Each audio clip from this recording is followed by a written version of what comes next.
The Silicon Titan, TSMC's monopoly power and the cost of dominance.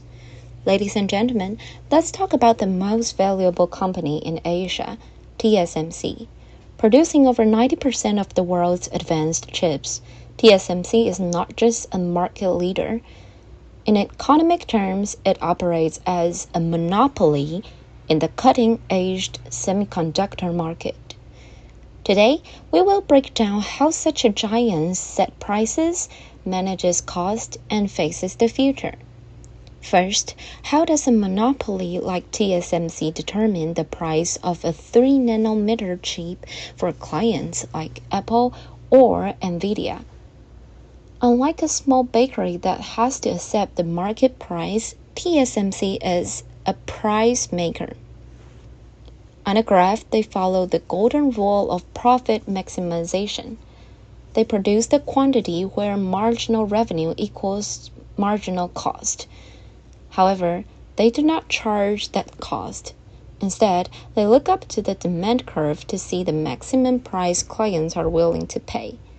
This allows them to set a price well above their cost, creating a massive area of economic profit. However, this high price means fewer chips are sold than in a perfectly competitive market, creating a deadweight loss, a triangle on our graph representing lost social welfare due to restricted output. Recently, we have seen a massive surge in demand for AI chips. On our graph, this shifts the demand curve to the right. This shift allows TSMC to increase both production and prices, expanding their profit margins even further. But why can't competitors just copy them? This brings us to TSMC's cost structure. Producing advanced chips requires astronomical fixed cost. Billions of dollars for R&D and EUV lithography machines. However, the variable cost to produce each additional chip is relatively low. This creates economies of scales. The more TSMC producers, the lower the average cost per chips becomes. This structure is the definition of a natural monopoly. New entrants cannot simply start small. They need $40 billion just to enter the game, which acts as an immense barrier to entry.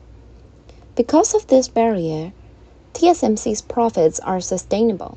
On a graph, as long as the price remains above the average total cost curve, the firm makes a profit. In a normal market, profit attracts rivals who drive prices down. But because TSMC's efficiency and yield rates are unmatched, competitors struggle to survive at the prices TSMC sets, allowing TSMC to maintain long-run profitability. Now, consider TSMC's recent moves to build new fabs in Arizona, Japan, and Germany. In economics, we classify these as long-run decisions. In the short run, a firm is stuck with its current factory size. By building new plants, TSMC is varying its fixed capital, altering its long-run production capacity. These massive investments are designed to secure future market share and maintain those crucial economies of scale.